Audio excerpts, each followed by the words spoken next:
नरेंद्र मोदी के तीसरे कार्यकाल के लिए 9 जून को शपथ ग्रहण समारोह होने वाला है, जिसको लेकर विदेशी मेहमानों के आने जाने का सिलसिला भी शुरू हो चुका है। बांग्लादेश की प्रधानमंत्री शेख हसीना आज दोपहर 1 बजे नई दिल्ली पहुंची। पारंपरिक अंदाज में शेख हसीना का एयरपोर्ट पर स्वागत किया गया। आपको बता दें कि नरेंद्र मोदी ने जब पहले कार्यकाल का शपथ लिया था, तो उस वक्त भी शेख हसीना शपथ ग्रहण समारोह का हिस्सा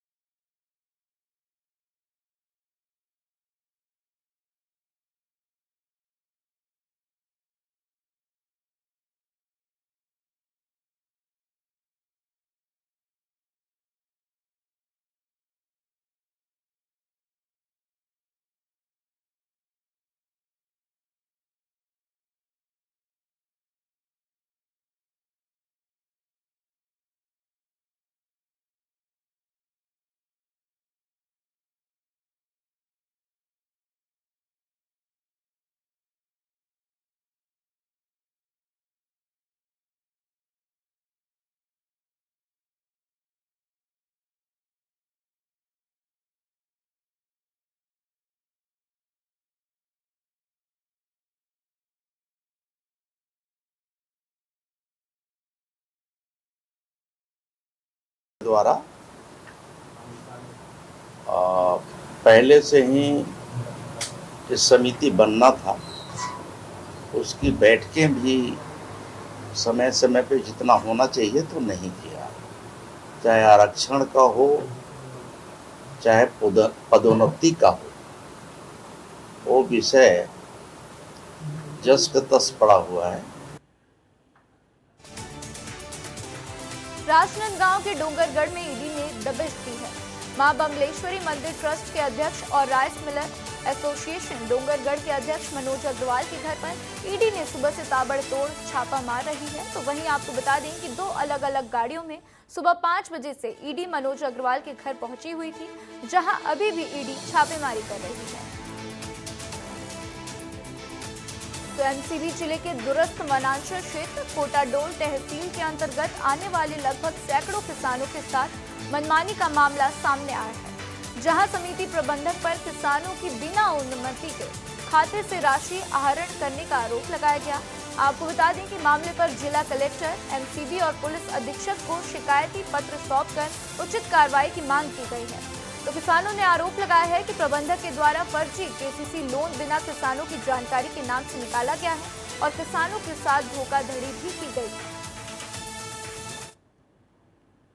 जिला एमसीबी के अंतर्गत आने वाले कोटाडोल का एक ऐसा मामला आया है, जहां पर कह सकते हैं कि आदिवासी, गरीब आदिवासी किसानों को के पैसे को आदिम जाति जो कह सकते हैं कार्यालय होता है, जहां से धान खरीदी केंद्र रहता है, जहां धान की खरीदी की जाती है और किसानों को धान बीज दिया जाता है, साथ ही जो भी लोन हो या फिर नए बीज होते हैं उनको शासन वहां से मुहैया कराता है।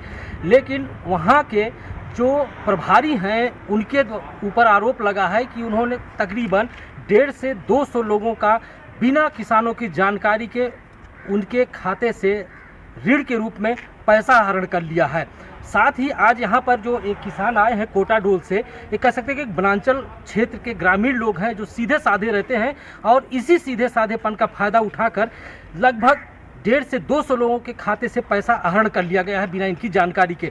आज कलेक्टर कार्यालय से लेकर एसपी कार्यालय तक इन्होंने ज्ञापन देने के लिए यहाँ पर आए हुए हैं। जानते हैं कि पूरा मामला क्या है। क्या है पूरा मामला, दिलपाल जी बताइए।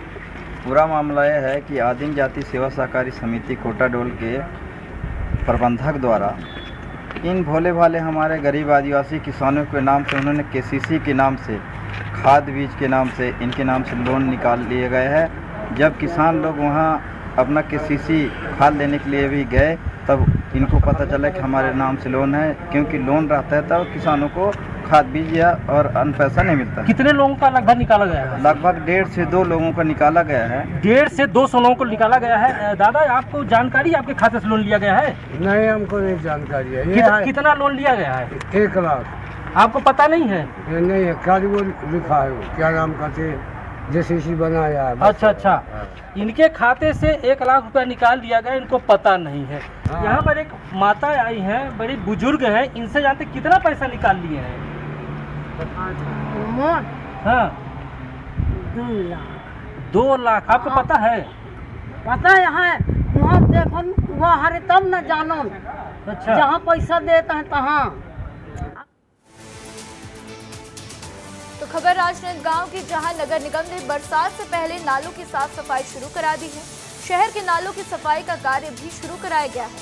कहीं पोकलैंड मशीन को लगाया गया तो कहीं जेसीबी से नालों की साफ सफाई कराई जा रही है। नगर निगम आयुक्त अभिषेक गुप्ता ने सफाई को लेकर पालिका टीम को भी जरूरी निर्देश दिए हैं।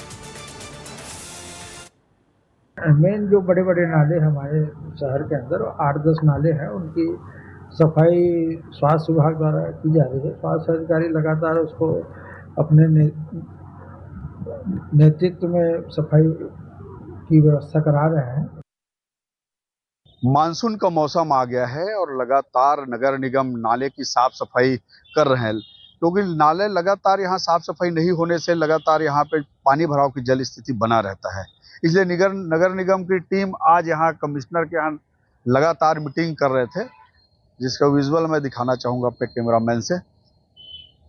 जल भराव की स्थिति में यहाँ लोगों को मुश्किलों का सामना करना पड़ता है, इसलिए नगर निगम लगातार नाली का सफाई और नाली के साफ सफाई रख रखाव कर रहे हैं। विस्तार न्यूज के लिए मनोज सिंह, राजनांदगांव से। तो खबर बलरामपुर की, जहां रिश्ते के कत्ल की खौफनाक कहानी सामने आई है। यहाँ एक सौतेली मां ने 7 माह के बच्चे को पटक पटक कर मार डाला। घटना को अंजाम देने के बाद से आरोपी युवती अपने मायके भाग गई। हालांकि पुलिस ने आरोपी युवती को गिरफ्तार कर पूछताछ की है। जुर्म कबूलने पर महिला के ऊपर 302 की धारा के तहत कार्रवाई कर जेल भी भेज दिया गया। जिसकी माँ उसके पैदा होते ही मर गई थी, उसके जगह में उसकी देखभाल के लिए एक उसकी सौतेली माँ लाई हुई थी, वो घर में थी। जब बच्चा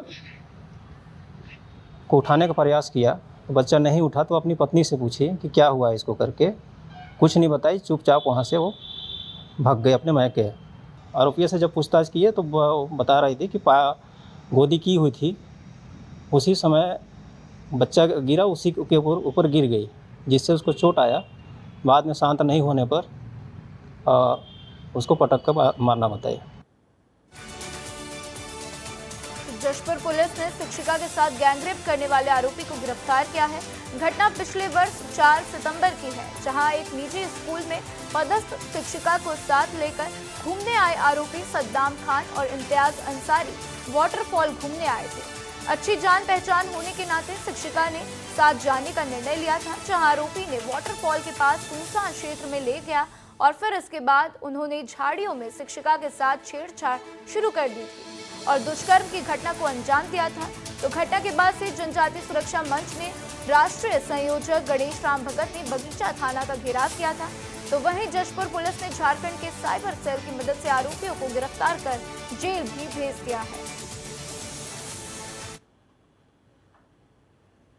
धनगरी वाटरफॉल में लास्ट ईयर वहाँ की शिक्षिका के साथ में पिकनिक स्पॉट पर सामूहिक दुष्कर्म का मामला प्रकाश में आया था, जिसमें बगीचा थाने के द्वारा FIR दर्ज किया गया था और दोनों आरोपियों की तलाश जारी थी। और काफ़ी मशक्क़त के बाद एक आरोपी को उस समय पकड़ा गया था और अभी दूसरा आरोपी इम्तियाज़, उसको जशपुर पुलिस ने पकड़ने में सफलता प्राप्त की है। और ये चूँकि बहुत ही शातिर किस्म का आरोपी है, लगातार अपने ठिकाने बदल रहा था, झारखंड में इसका लोकेशन मिल रहा था और वहाँ जाकर हमारी स्पेशल टीम ने इसे पकड़ा है। तो वहीं मध्य प्रदेश के नेताओं को बड़ी जिम्मेदारी मिली है। ओडिशा में सरकार बनाने में ये अहम भूमिका निभाएंगे। विश्वास सारंग, आलोक शर्मा, लोकेंद्र पराशर ओडिशा पहुंचेंगे और तीनों नेता शपथ ग्रहण समारोह की तैयारियों को लेकर भूमिका निभाएंगे।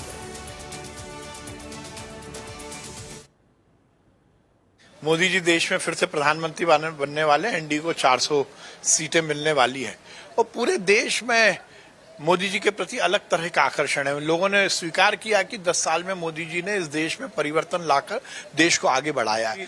आप यदि ईमानदार रहोगे तो जनता केवल किसी कुर्सी पर राज नहीं कराएगी, बल्कि अपने दिलों में राज कराएगी, जो मोदी जी को करा रही है। तो मोदी जी का व्यक्तित्व और कृतित्व की ये जीत है, मोदी की गारंटी की जीत है, मोदी के कार्य पद्धति की जीत है। निश्चित रूप से पूरे देश में मोदी है, मोदी की सुनामी है।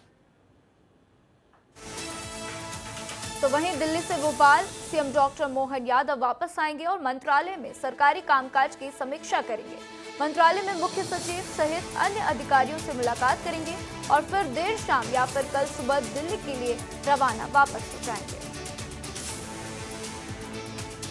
तो मध्य प्रदेश सहित देश भर में लोकसभा चुनाव के लिए लगी आदर्श आचार संहिता अब हट गई है। इस संबंध में चुनाव आयोग ने अधिसूचना भी जारी कर दी है। अधिसूचना जारी होते ही मध्य प्रदेश की मुखर सरकार ने रुके शासकीय कार्यों को ताबड़तोड़ अमली जामा पहनाना शुरू कर दिया है। ये रिपोर्ट देखिए। मध्य प्रदेश में आचार संहिता खत्म होते ही सरकार ने एक्शन में आते ही सबसे पहले आधी आबादी को सौगात दे दी है। मोहन सरकार ने लाडली बहना योजना की किस्त जारी कर दी है। हालांकि ये किस्त हर महीने की 10 तारीख को जारी की जा रही है, लेकिन एमपी में बीजेपी की बम्पर जीत की सफलता के बाद मोहन सरकार ने आधी आबादी को तोहफे के रूप में ये राशि पहले जारी कर दी। दूसरी तरफ अब भोपाल में भी विकास कार्य के भूमि पूजन लोकार्पण हो सकेंगे तो प्रशासनिक स्तर पर भी काम किए जा सकेंगे। सीएम हेल्पलाइन के तहत भोपाल में 4000 से अधिक शिकायतें लंबित हैं। महापौर हेल्पलाइन पर भी लोग अब शिकायतें कर सकेंगे। समग्र आईडी, आधार, जाति प्रमाण पत्र, आयुष्मान, राशन कार्ड का हो सकेगा काम। पात्रता पर्ची, उज्ज्वला योजना, धन जन खाता जैसे कई कामों को भी निपटाया जाएगा। पेंशन प्रकरणों में भुगतान की स्थिति, राजस्व वसूली पर भी अफसर फोकस रखेंगे। वहीं दूसरी तरफ अब प्रदेश के मुखिया डॉक्टर मोहन यादव जल्द ही ब्यूरोक्रेसी में फेरबदल करने की तैयारी में है। आपको बता दें, मार्च 2024 में बीजेपी सुप्रीमो सक्सेना की 2 साल पूरे हो चुके हैं, इसलिए उनको तुरंत बदलने की संभावना है। वहीं मुख्य सचिव वीरा राणा की जगह मुख्य सचिव पद के लिए 3 बड़े नामों पर बात की जा रही है। एमपी को मिलेगा नया मुख्य सचिव। वीरा राणा के बारे में 2 विकल्पों पर विचार। डीजीपी सुप्रीमो सक्सेना के 2 साल मार्च 2024 में हुए पूरे। सीएस के प्रमुख दावेदार मोहम्मद सुलेमान, डॉक्टर राजेश राजौरा, SN मिश्रा। चर्चा में केंद्र में तैनात अनुराग जैन का नाम भी। मंत्रालय में अफसरों की सूची तैयार है। कुछ कलेक्टर्स का तबादला भी हो सकता है। मोहन सरकार एक बार फिर एक्शन मोड में दिखाई देगी। सरकार की कोशिश रहेगी जनता के दरबार में सुशासन और मजबूत सरकार की छवि बनाने, जिसको लेकर सरकार काम में जुट गई है। ब्यूरो रिपोर्ट, विस्तार न्यूज भोपाल। तो वहीं मुरैना में विस्तार न्यूज की खबर का बड़ा असर देखने को मिला, जहां दबंग के कहर से दलित सरपंच ने परिवार समेत गांव से पलायन किया था, जिसे पुलिस ने सुरक्षा के साथ भिंड से मुरैना लाया और दबंगों के खिलाफ मामला भी दर्ज किया है। तो साथ ही एक आरोपी को गिरफ्तार भी किया गया। तो वहीं अन्य आरोपी गांव छोड़कर मौके से फरार हो गए, जिनकी तलाश में पुलिस जुटी हुई है। पंचायत वे यही कह रहे हैं कि पूरा सामान हम करेंगे, पंचायत हम चलाएंगे, डोंगल दो 3 से कर दो हम चलाएंगे। जी बात जाके ऊपर झगड़ा है और पुलिस और एसडीएम के द्वारा इस पर तत्परता पूर्वक कार्रवाई की गई है। एफआईआर भी कराया गया है। जो भी इस तरह के असामाजिक तत्व हैं इनके विरुद्ध एफआईआर कराया गया है और यदि वो गांव छोड़कर आसपास कहीं गए हैं अपने सगे संबंधी के यहाँ, तो उन्हें जल्दी वापस ला के उन्हें घर में किया जाएगा। पूरी पुलिस प्रोटेक्शन रहेगी, जिला प्रशासन का पूरा सहयोग रहेगा। ऐसा कुछ होने नहीं दिया जाएगा। रीवा के त्योंथर नगर परिषद सीएमओ आनंद श्रीवास्तव एक बार फिर से चर्चा का विषय बने हुए हैं। आनंद श्रीवास्तव का रिश्वत देने का ऑडियो वायरल हो रहा है। तो वहीं सीएमओ पर आरोप है कि काम करवाने का झांसा देकर रिश्वत के रूप में 5000 और बेटे के नाम पर 4000 रुपए का ऑनलाइन ट्रांजैक्शन करवाया गया। तो इस मामले की पूरी शिकायत वरिष्ठ अधिकारियों से भी की गई है, परंतु कोई सुनवाई अभी तक नहीं हुई है।